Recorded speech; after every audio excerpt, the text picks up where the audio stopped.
Sige, thank you. Titignan ko lang si Edwin kung makakapag-stable na dito. Baka makagayak na.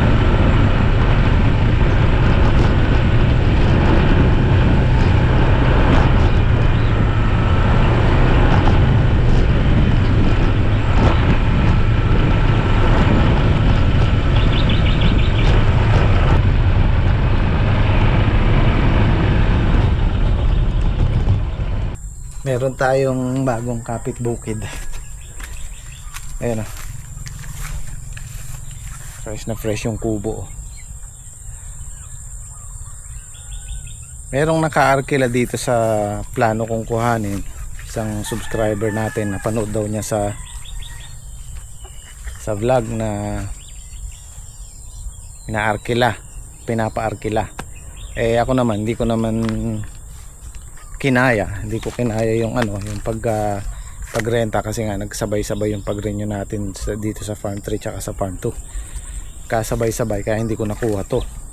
So ngayon, merong pumunta rito at kinausap yung may-ari. Nagkausap na sila. Ayan, nagkabayaran na. Hindi ko alam kung ilang taon ang kontrata nila kasi may kubo balak yatang din gulay. Hindi ko pa nakakausap yung nagrenta, pero ang sabi gusto daw ako makausap. Siguro ang sabi sa akin na daw balag. Hindi ko alam kung ampalaya o kung ano itatanim, pero for sure balag, sigurado ampalaya yan. 2 hektarya yan. Balak yatang 1 hektarya lalagyan lahat ng ampalaya.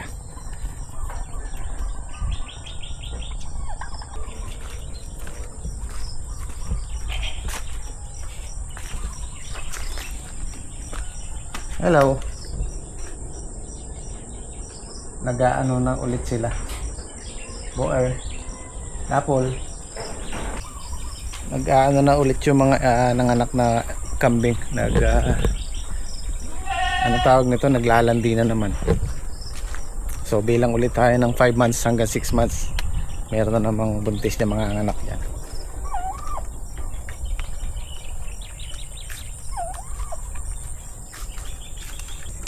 Kaya kami dito mag-aantabay din kami ng buwan siguro, pero itong November na to or itong bandang katapusan magagayak na kami para kung sakaling hindi dumating yung tubig, kasi hindi consistent ang dating ng tubig ng irrigation merong time na merong buwan na dapat siyang dumating pero hindi dumarating.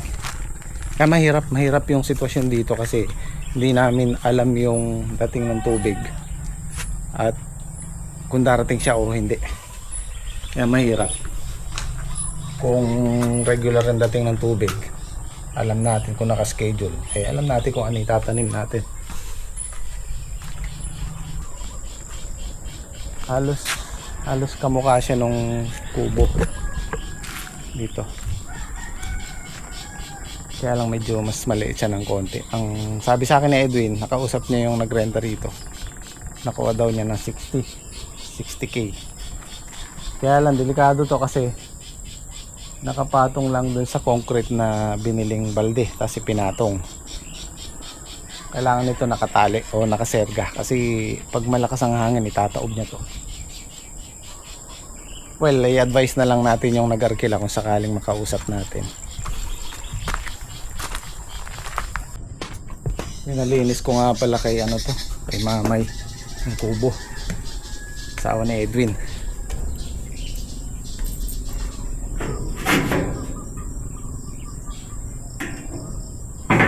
Malinis na yan, kaya lang merong 2 manok ditong humahapon Ayan.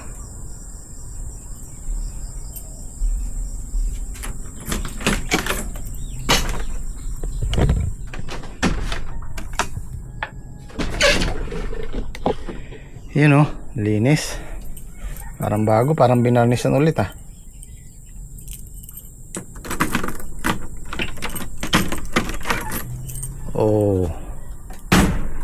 Ay, meron pa pala akong ano dito, unan tsaka kumot. Hindi ko na iuwi. Oh, di ba?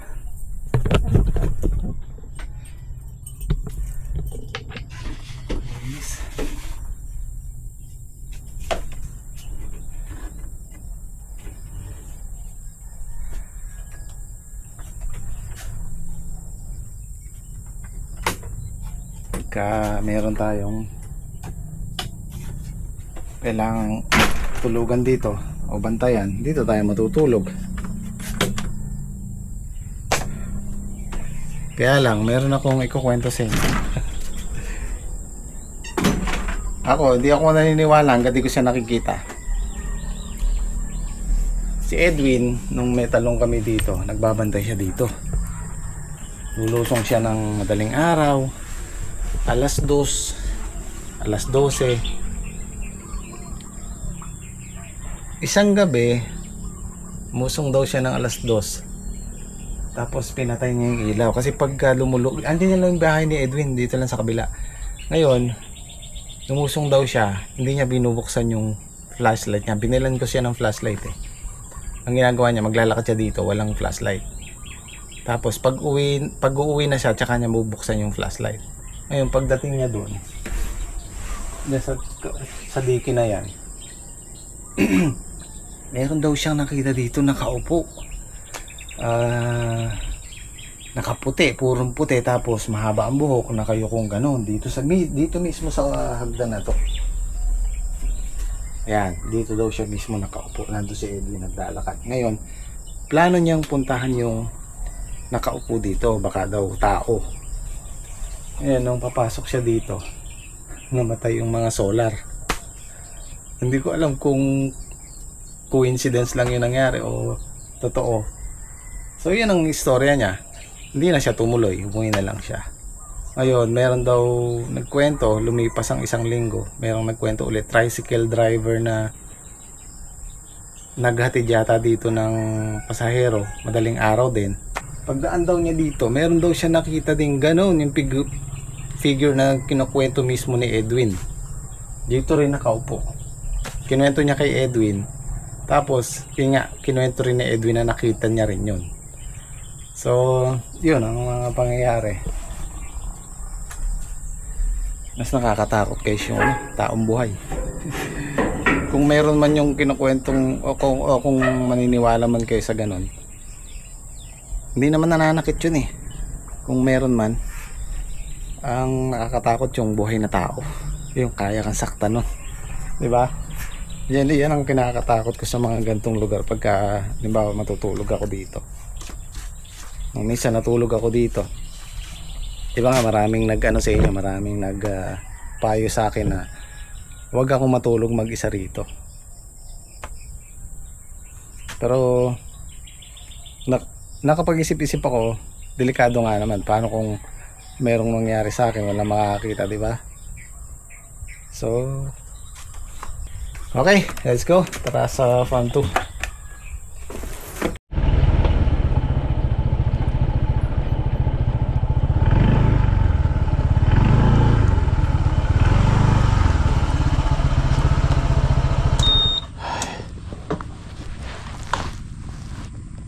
May tubig de? May tubig? Apo. Sa'yo ba yung maandar doon?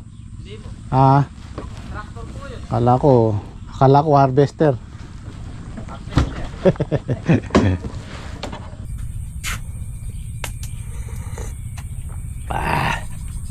Ang ulam natin yun. Pusit. Tika bunga.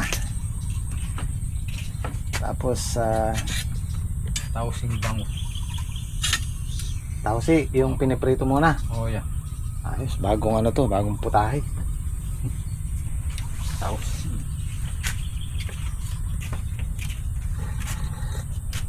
Ay.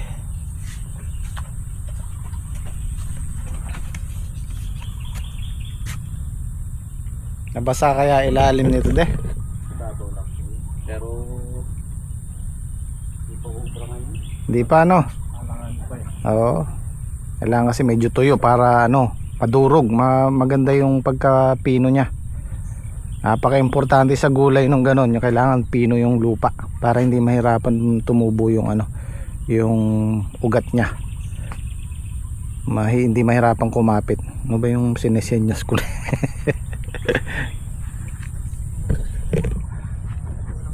Ay, yung tinanim naming melon, di yata tumubo. Expired na, Trek. Expired. Tamnan na lang natin ang kalabasa ulit yan. At may nagre-request, paki grass cutter daw natin to. Meron kasing ano dito eh, kamuti. Yan kami kumukuha ng pang-ulam eh. Oh. Pero kahit dito lang, maisabay na lang dun. Magga-grass cutter ka ba de? Oh, maisabay na lang kay Saldi. Magga-grass cutter na si Saldi dito. Para malinis yung pato ay yung upo. Pwede nang patabaan ulit yan. Sabay nung ay. Kailan tayo magpapataba, Trek? Nga pala, pataba. Kailangan ng pataba yun. Pag nagpatubig yan, baka bukas. Pwera bukas. Pwede bukas. Pwede. No? Makabili na. Ayo, par, bili ka na rin ang tabas. Oo, kailangan ng pataba yan. Ay, dalawa lang yung grass cutter natin, no? Andun sa farm mo nyo isa eh. Kaya na yun. Kaya sana maghapon yan kung tatlo eh. Sa amin ni Parisal. Di nga. Pasanahin yan. Isang linggo. Kabili muna ng tansi tsaka pataba.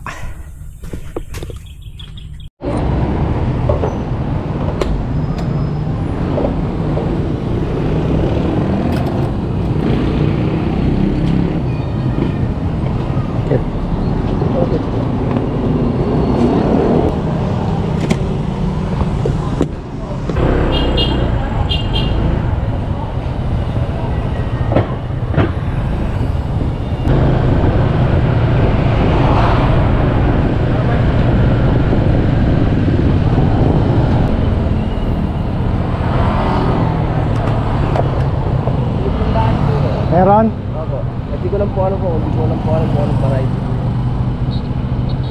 Di ba sa siling panigang kamo? May sukli ka pa? Sige, daanan mo na doon. Wala doon eh. Wala sa San Carlos, sarado na. Daanan ko na po yan. Oo, sige.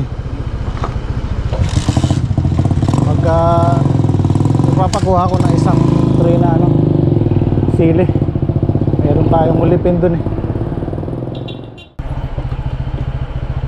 Ay.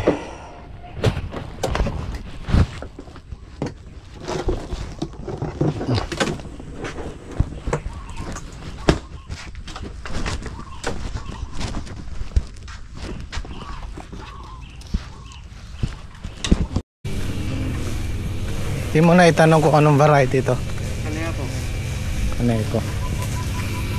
Pwede na yan. Nakapag-hulip mamayang hapon. Kasi anong nangyari, nung pagkatanim namin, basa pa yung lupa. Tapos mga ilang araw na tuyo, biglang ulan. So nabigla sila sa tubig, tapos kinabukasan, sobrang init. Kaya parang nalaga yung ano nila. Hindi naman lahat, mga kalahating tray yung iano natin. Or halos isang tray yung iano natin, huhulipan.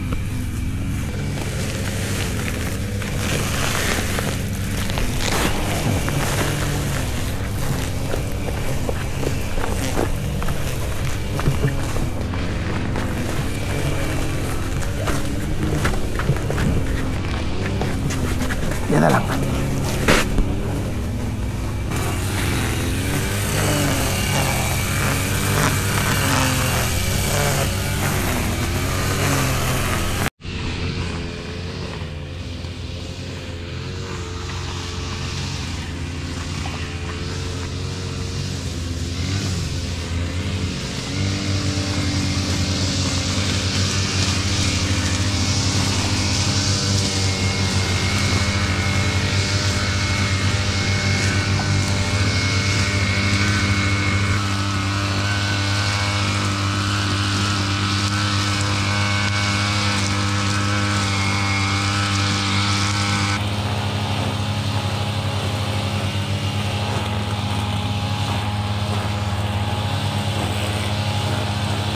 Hindi nagwawad.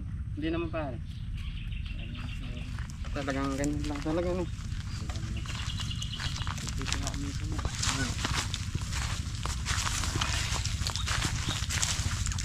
Laki na ng mga papaya oh. Bilis pumulas. 2 linggo pare yan, may bulak kasi. Oo, talab na yung pataba eh. Kaya parang naglalantang ganyan yan, kumakain ng pataba. Basa pa yan. Makakondisyon yun, lupa.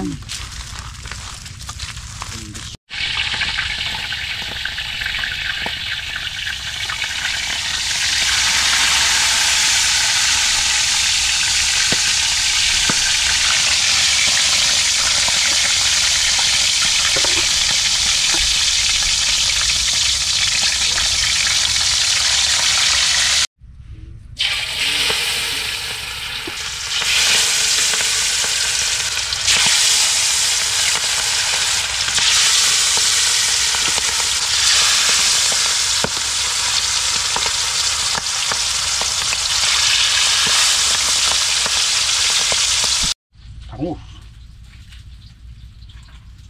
Ang tao siya. Mapasag mo dito. Kasya na dito pare.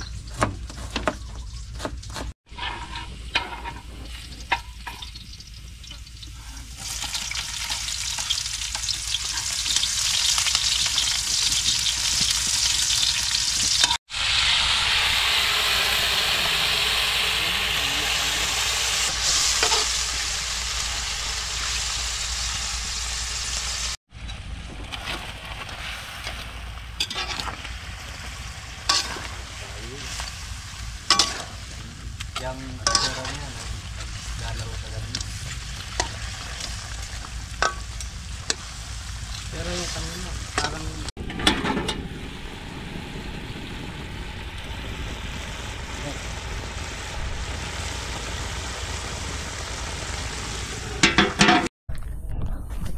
bago mag alas 11 nayari na nila itong kalahati. So mamayang hapon doon naman tayo sa dulo. Tama, maghapon lang. Eh kung 3 pa yung grass cutter baka hindi abutin. Mabilis lang yung pagkakabira. Kain muna tayong lunch. Mamaya tayo maghuhuli. Eh maganda yung maganda yan. Manirap. Taushi. Kain po. Ay, apin na. Kain tayo. Kain po tayo. Ganun. Igalawa tayo. Saan po yan?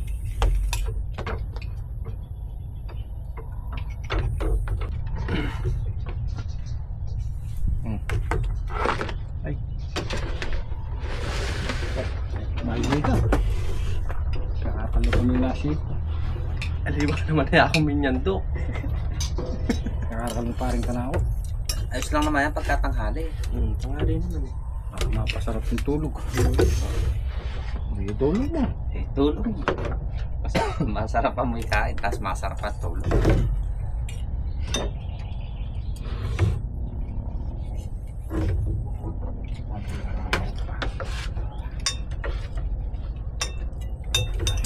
Tausi nga, tausi.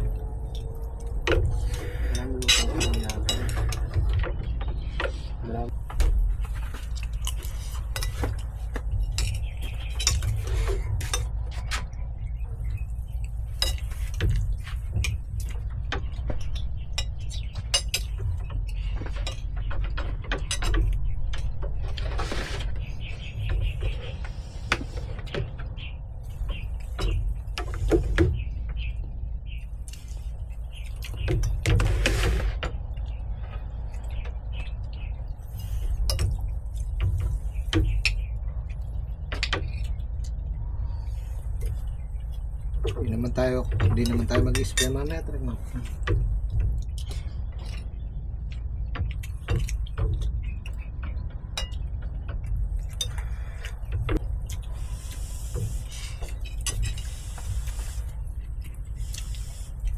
Kaya patayin ko muna yung camera, meron kaming imamarites.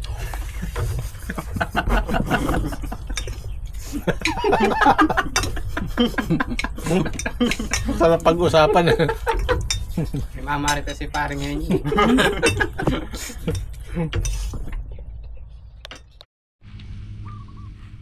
Uli po kami ngayon ng sila eh. Ha? Namatay po yung iba. Hindi po na ano po sa ulan na bigla. Ito nilagas.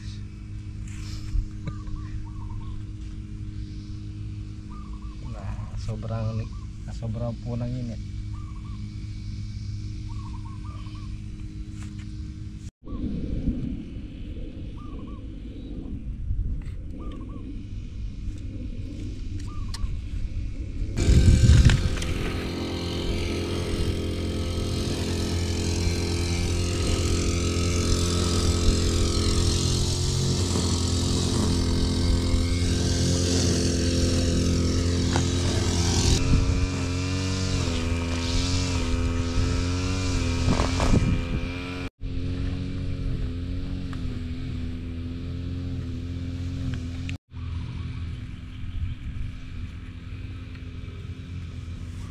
Na po tayo mag-uli.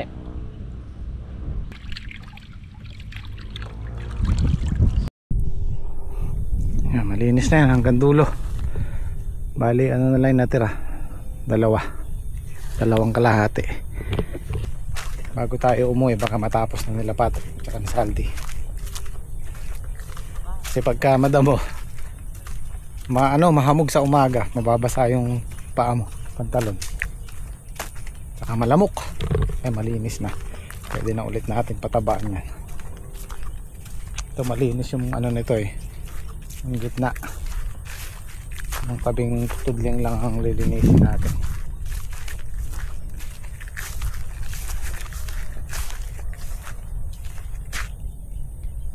Marami pa rin tayong mga harvest bukas. Hindi man tayo lalayo dun sa 500 kilos. Kukuha lang kami ng kahoy dito bago tayo umuwi. Maraming kahoy na nalalaglag dito. Yung mahogany kasi pagka sobrang bigat na yung sanga nya, kusang nalalaglag. Sobrang may bunga siya, tapos marupok ang mahogany yung sanga nya eh. Kaya hindi tayo nawawalan ng kahoy dito, mamumulot lang.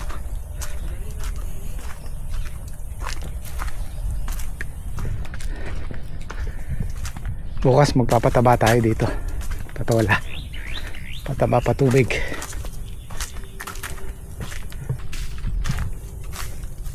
Yo, titinan nyo ha. Baka may ano dyan ha. May aas.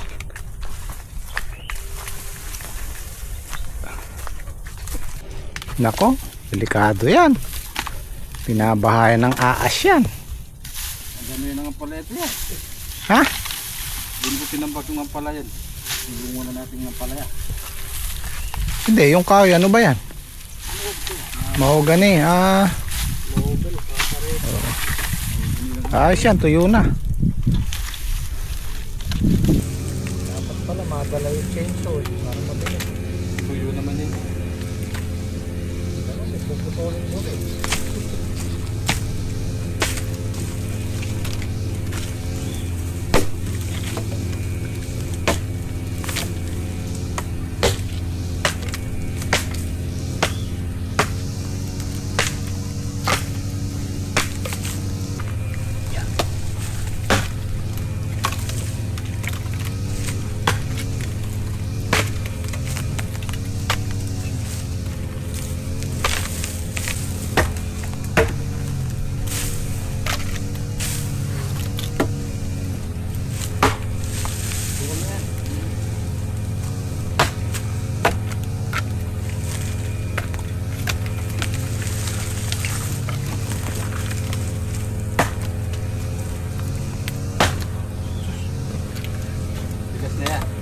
Kailangan laman, no? Kapok na eh.